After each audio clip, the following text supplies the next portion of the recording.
கார்த்தி ரேவதி சீரியலேருந்து சூப்பரான ப்ரோமோ வந்திருக்கு. நம்ம அதை பற்றி தான் இந்த வீடியோக்குள்ளே நம்ம பார்க்க போகிறோம். நம்ம வீடியோக்குள்ளே போகிறதுக்கு முன்னாடி நம்ம சேனலுக்கு யாரெல்லாம் சப்ஸ்கிரைப் பண்ணலாம் அவங்களாம் சப்ஸ்கிரைப் பண்ணிக்கிடுங்க. பக்கத்தில் உள்ள பெல் பட்டனை கிளிக் பண்ணுங்கள். வாங்க வீடியோக்குள்ளே போகலாம். சாமுண்டி ஸ்ரீ தான் காட்டுறாங்க. சாமுண்டி ஸ்ரீ அதாவது சீக்கிரமாகவே எல்லாம் நல்லபடியாக நடக்கட்டும் அப்படின்னு சொல்லிட்டு இருக்கவும், ஆமாம் மாப்பிள்ளையோட அப்பா அம்மா எங்க அப்படின்னு சொல்லி கேட்டுட்டு இருக்கவும், அப்போ சந்திரகலா சொல்கிறாங்க, அக்கா அவங்க 2 பேரும் கோயிலுக்கு போயிருக்காங்க. அப்படிங்கும்போது என்ன சந்திரா இந்த இடத்துல போய் அவங்க 2 பேரும் கோயிலுக்கு போயிருக்கிறாங்க,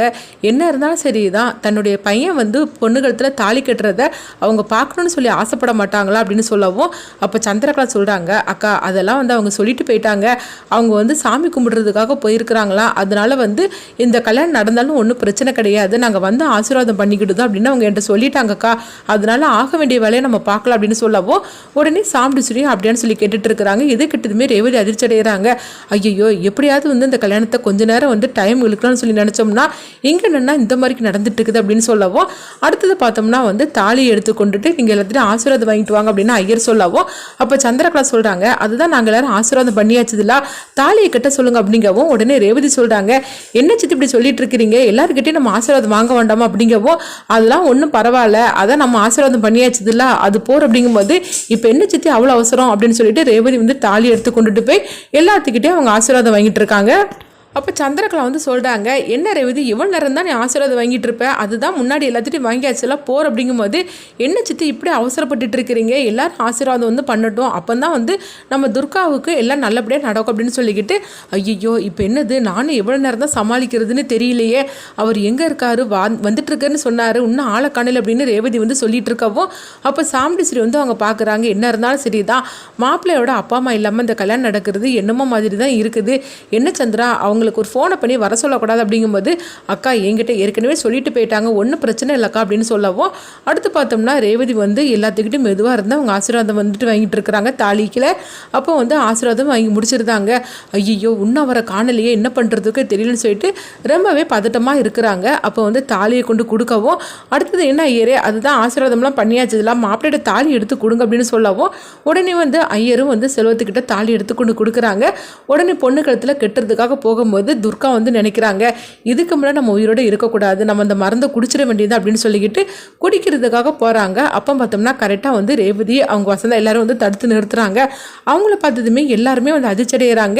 என்னாச்சு மாப்பிள்ள அப்படின்னு சொல்லி கேட்டுட்டு இருக்கவும், அப்போ பார்த்தோம்னா வசந்தா நடந்ததெல்லாம் சொல்கிறாங்க. இதை கேட்டதுமே சாமுண்டி ஸ்ரீ அதிர்ச்சடைகிறாங்க. அப்போ செல்வம் சொல்கிறாங்க, இங்கே பாரு பணத்துக்காக நீ இந்த மாதிரிலாம் பொய் சொல்கிறேன்னு எனக்கு தெரியுது, இவங்க சொல்கிறதெல்லாம் நம்பாதீங்க, பணத்துக்கு ஆசைப்பட்டு இந்த மாதிரிக்கு பொய் சொல்லிட்டு இருக்காங்க அப்படிங்கவும், அப்போ சாமுண்டி ஸ்ரீ உடனே அவங்ககிட்ட கேட்டுட்டு இருக்கிறாங்க, என்னம்மா பணத்துக்கு ஆசைப்பட்டு இந்த மாதிரிலாம் பழி சுமத்திட்டு இருக்கிறியா அப்படின்னு சொல்லி கேட்கும்போது, அப்போ சந்திரகலாவும் சொல்கிறாங்க, ஆமாக்கா இவங்களுக்குலாம் இதே வேலையாக போச்சு அப்படிங்கவும், அப்போ ரோஹிணி சொல்லிட்டு இருக்கிறாங்க, இல்லைம்மா அவங்க சொல்கிறது எல்லாமே உண்மைதான், நேற்றுக்கே இதெல்லாம் நடந்துச்சு அப்படிங்கவும், இது கிட்டதுமே சாமுண்டி ஸ்ரீ அதிர்ச்சி அடைகிறாங்க. என்ன ரோஹிணி நேற்றுக்கே நடந்துச்சுன்னு சொல்கிறேன், ஆனால் என்கிட்ட எதுக்காக நீ சொல்லாமல் இருந்த அப்படிங்கவும், அப்போ ரோஹிணி நடந்ததெல்லாம் சொல்கிறாங்க, அம்மா அவங்ககிட்ட அதாவது உங்ககிட்ட அந்த விஷயத்தை பற்றி சொல்கிறதுக்காக நான் கூப்பிட்டேன், ஆனால் அவங்க என்னால் சொல்ல முடியாது அப்படின்னா அவங்க பயந்துட்டு போயிட்டாங்கம்மா, அதுக்கப்புறம் இந்த மாதிரிலாம் நடந்துருச்சு, அதனால தான் என்னாலே சொல்ல முடியல அப்படிங்கவும், என்ன சொல்லிட்டு இருக்கிற இவ்வளோ தூரம் நடந்திருக்குது எனக்கு எந்த விஷயமும் தெரியாமல் போச்சு அப்படின்னு சொல்லவும், அடுத்து பார்த்தோம்னா மயில்வாகனம் செல்வத்தோட அப்பா அம்மாவும் அழைச்சிட்டு வந்துருந்தாங்க. அப்போ மயில்வாகனம் சொல்கிறாங்க, அத்தை நீங்கள் நினைக்கிற மாதிரிக்கு இவங்க நல்லவங்க கிடையாது, இவங்க இந்த மாதிரிலாம் பண்ணியிருக்கிறாங்க அப்படிங்கவும், அடுத்து இதுக்கிட்ட சாமுண்டி ஸ்ரீ இன்னும் அதிர்ச்சி அடைகிறாங்க. இப்போ சந்திரகலா பார்க்குறாங்க, இதனால தான் உங்களை நேற்றுல இருந்து உங்களுக்கு ஆலய காணலையா, எனக்கு தெரியாமல் நீங்கள் இப்படிலாம் பிளானை பண்ணியிருக்கிறீங்களா அப்படின்னு சந்திரகலா எரிச்சலோடு இருக்கவும், அடுத்து சாமுண்டி ஸ்ரீ அவங்க 2 ஒரு பக்கத்தில் வராங்க. வந்ததுமே செல்வத்தோட அப்பா அம்மாவாக நடித்தாங்களா, அவங்களுக்கு பலார்னு கணத்தில் போட்டு அவங்க அரைகிறாங்க. உங்களுக்கு எவ்வளோ தைரியம் இருந்தால் இந்த மாதிரிக்கு பண்ணியிருப்பீங்க அப்படின்னு சொல்லவும், அப்போ கார்த்தி சொல்கிறாங்க, இந்தாங்கத்தை இவங்க என்னென்ன தப்பு பண்ணியிருக்காங்க அப்படின்னு சொல்லிட்டு எல்லா ஆதாரமும் என்கிட்ட இருக்குது, என் ஃப்ரெண்டுக்கு நான் இது மாதிரிக்கு ஃபோன் பண்ணி சொல்லிட்டேன், அவங்க போலீஸ்காரங்க தான், அதுக்கப்புறமா இவங்களை பற்றின எல்லா ஆதாரத்தையும் என்கிட்ட அனுப்பிவிட்ருக்காங்க பாருங்க அப்படின்னு சொல்லவும், என்னென்ன தப்பு பண்ணியிருக்கிறாங்களோ அது எல்லாத்தையுமே அவங்க வீடியோவில் அனுப்பிவிட்ருக்குறாங்க. அதை சாமுண்டி ஸ்ரீ பார்த்ததுமே இன்னும் கொஞ்சம் கோவப்பட ஆரம்பிச்சிருந்தாங்க. இவங்களையா நான் நம்பணும் அப்படின்னு சொல்லவும், அடுத்து பார்த்தோம்னா அவங்க எல்லாரையும் அரெஸ்ட் பண்ணி அவங்க கூட்டிகிட்டு போகிறாங்க. அடுத்ததாக பார்த்தோம்னா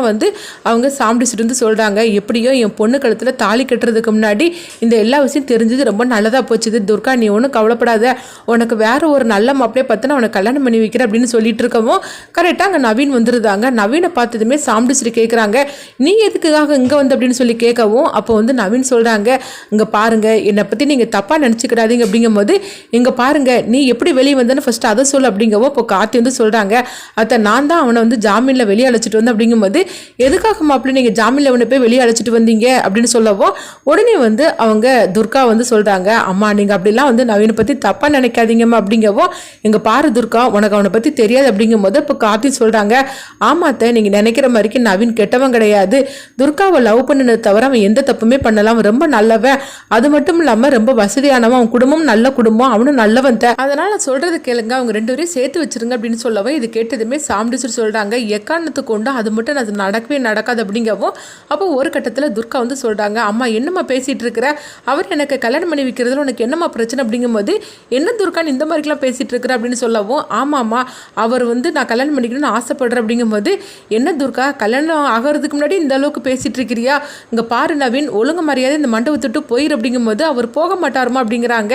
என்ன துர்கான் இப்படிலாம் பேசுகிற அப்படிங்கும்போது ஆமாம் என் புருஷனை பற்றி என் கண் முன்னாடியே நீ பேசினேன்னா எனக்கு கோவம் வராதா அப்படிங்கவும் இது கிட்டதுமே சந்திரகலாவும் சாமுண்டீஸ்வரி அதிர்ச்சி அடைகிறாங்க. அப்போ சாமுண்டீஸ்வரி சொல்கிறாங்க, என்ன பேசிகிட்டு இருக்கிற ஓம் புருஷன் அப்படிங்கும்போது ஆமாம்மா எங்களுக்கு ஏற்கனவே கல்யாணம் நடந்துடுச்சு அப்படின்னு சொல்லிக்கிட்டு துர்கா வந்து தான் கழுத்தில் கிடக்கிற தாலி எடுத்து காட்டுறாங்க. அதை பார்த்ததுமே சாமுண்டீஸ்வரி அதிர்ச்சி அடைகிறாங்க. இது எப்போ நடந்துச்சு அப்படிங்கும்போது உடனே அந்த கதையும் எடுத்து சொல்லவும் இது கிட்டதுமே சாமுண்டீஸ்வரி வந்து துர்காவை போட்டு பலார்னு போட்டு அரையிறாங்க. அப்போ நவீன் வந்து தடுக்கவும் உடனே வந்து இங்கே பாரு நான் என் பொண்ணை அடிக்கிறேன் ஒழுங்கு மரியாதை இங்கிருந்து போயிரு அப்படின்னு சொல்லும் போது அப்போ துர்கா சொல்கிறாங்க, அம்மா இதுக்கு மேலே நீங்கள் எங்கள் கல்யாணத்தை வந்து நீங்கள் ஒத்துக்கிடலைன்னா நான் அவர் கூடயே போயிட போகிறேன் அப்படிங்கிறாங்க. இப்படி சொன்னதுமே சந்திரகலா சொல்கிறாங்க, பாத்தியாக்கா அவன் மனசை எந்த அளவுக்கு மாற்றி வச்சுருக்காங்க அப்படின்னு சொல்லவும் அப்போ கார்த்தி வந்து சொல்கிறாங்க, அத்தை நான் சொல்கிறத கேளுங்க, நவீனும் துர்காவும் எந்த தப்புமே பண்ணலை, அவங்க பண்ணினது எல்லாமே அவங்க 2 பேரும் லவ் பண்ணினது மட்டும்தான், மற்றபடி எந்த தப்புமே பண்ணலை, நீங்கள் வந்து வேற அதாவது துர்காவுக்கு வேற ஒரு மாப்பிள்ளை பார்த்து கல்யாணம் பண்ணி வச்சுட்டீங்கன்னு சொல்லிட்டு தான் இந்த மாதிரிக்கு அவங்க அவசரப்பட்டு கல்யாணம் பண்ணிக்கிட்டாங்களே தவிர மற்றபடி அவங்க எந்த தப்புமே பண்ணலை, அதுக்கு கூட உங்கள் சம்மதம் வேணும்னு சொல்லி தான் அவங்க காத்துட்ருக்காங்க, அதனால் சொல்கிறத கேளுங்க அப்படிங்கவும் இங்கே பாருங்க மாப்பிள்ளை இந்த ஒரு விஷயத்தில் நீங்கள் என்ன சொன்னாலும் சரி தான் நான் கேட்க போகிறது கிடையாது அப்படிங்கவும் இது கிட்டதுமே சந்திரகலா சொல்கிறாங்க, இப்போ மாதிரி நீ வந்து ஒழுங்கான முடிவு எடுத்தீங்க, இல்லைனா அந்த டிரைவர் மாப்பிள்ளை சொன்னான்னு சொல்லிட்டு 2 பேரையும் நீ சேர்த்து வச்சிருப்ப அப்படின்னு சொல்லிட்டு அவங்க மனசுக்குள்ளே நினைக்கிறாங்க. அப்போ கார்த்தி வந்து சொல்லிட்டு இருக்கிறாங்க, அத்தை நான் சொல்கிறது கேளுங்க அவங்க 2 பேரையும் சேர்த்து வைங்க அப்படின்னு சொல்லும் போது மாப்பிள்ளை அங்கே பாருங்க இந்த ஒரு விஷயத்தில் நீங்கள் என்ன சொன்னாலும் நான் வந்து கேட்கவே போகிறது கிடையாது, நீங்கள் என்ன தான் சொல்லுங்கள், ஆனால் வந்து இந்த நவீனை கண்டாலே எனக்கு பிடிக்கல, அவன் என்ன இருந்தாலும் சரி தான் போய் சொல்லி நாடகம் ஆடி நம்ம வீட்டில் வந்து அவன் டிரைவராக வேலைக்கு சேர்ந்துருக்கிறான், அப்பேற்பட்டவன் இவன் எந்த எல்லைக்குனாலும் இவன் போய் சொல்லுவான், இப்பேற்பட்டவன் எனக்கு மாப்பிள்ளையே வரக்கூடாது அப்படின்னு சொல்லவும் ஒரு கட்டத்தில் பார்த்தோம்னா கார்த்தி வந்து சொல்கிறாங்க, அத்தை நீங்கள் என்ன சொன்னாலும் சரி தான் நீங்களே இந்த கல்யாணத்துக்கு சம்மதி கேட்டாலும் உங்களை எதிர்த்து அவங்க 2 பேரும் நான் சேர்த்து வைப்பேன் அப்படிங்கிறாங்க. இப்படி சொன்னதுமே வந்து சாமுண்டீஸ்வரி வந்து அதிர்ச்சி அடைகிறாங்க. இப்போ சந்திரகலா சொல்கிறாங்க, பாத்தியாக்கா இவனுக்கு நீ கொடுத்த இடத்துல தான் இந்த மாதிரிக்கு பேசிகிட்டு இருக்கிறான், இவனுக்கு ரொம்ப ஓவராக இடம் கொடுத்தே இல்லை, அதனால தான் இந்த வந்த வேணாம் அப்படிங்கவும் அப்போ வந்து சாமுண்டீஸ்வரி சொல்கிறாங்க, என்ன கார்த்தி உங்களை நான் எவ்வளோ தூரத்துக்கு வந்து மரியாதையோடு வச்சிருக்கிறேன், ஆனால் நீங்கள் என்னென்னா என்னை எதிர்த்து இந்த மாதிரிலாம் நீங்கள் பேசுவீங்களா என்ன அப்படின்னு சொல்லும் போது அத்தை இப்போ கூட நான் உங்களை எதிர்க்கலை, ஆனால் அவங்க 2 பேரையும் நீங்கள் பிரிச்சிடாதீங்க அதுக்காக தான் நான் பேசிகிட்டு இருக்கிறேன் அப்படிங்கவும் இங்கே பாருங்க